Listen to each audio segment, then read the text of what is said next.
గోంగూర curry అంటే ఇష్టం లేని వాళ్ళు ఎవరు ఉంటారు కదా. ఓన్లీ కానీ మరి గోంగూర ఏంటి అలా ఉంది అనుకుంటున్నారా? అది ఇండియా నుంచి వచ్చిందనమాట. నిన్న మాకు ఇండియా నుంచి పార్సెల్ వచ్చింది. సో ఆ పార్సెల్లో మా అత్తయ్య గోంగూర పంపించారనమాట. ఆల్రెడీ నీట్ గా వాష్ చేసేసి ఆయిల్లో ఉప్పు పసుపు వేసి మంచిగా మగ్గించే పంపించారు. దాన్ని ఇప్పుడు నేను ఇట్లా కర్రీ లాగా కుక్ చేసుకుంటున్నా. అండ్ గోంగూర కానీ చింత చిగురు కానీ కర్రీ చేసేటప్పుడు ఆనియన్స్ కొంచెం ఎక్కువే ఉండాలి అని మా మమ్మీ చెప్తుండేది. సో అందుకే కొంచెం ఆనియన్స్ ఎక్కువే వేసాను. అండ్ ఇంకా గోంగూర ఆల్రెడీ మగ్గించింది కాబట్టి నేను లాస్ట్ లో యాడ్ చేశాను అనమాట. కొంచెం సేపు కుక్ చేసిన తర్వాత ఉప్పు కారం మసాలా యాడ్ చేసేసి ఒక 10 minutes అలా లో ఫ్లేమ్ లో ఉంచేసి తీసేసాను. అంతే, గోంగూర కర్రీ అయితే రెడీ అయిపోయింది. అండ్ ఇంకా దీంట్లో నాకు ఎండు రొయ్యలు వేసి వండితే కూడా చాలా ఇష్టం. ఎంతమందికి అలా ఇష్టమో కమెంట్ చేసేయండి. అండ్ ఇంకా ఇదేంటి అనుకుంటున్నారా?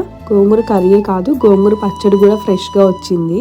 సో దానికోసమే తాలింపు ప్రిపేర్ చేస్తున్నాను. ఇలా తాలింపులో ఇంగు వేయగానే అసలు భలే అరమ వస్తుంది కదా, నాకు భలే ఇష్టం. మీకు కూడా గోంగూర పచ్చడి అంటే ఇష్టమా? కమెంట్ చేసేయండి.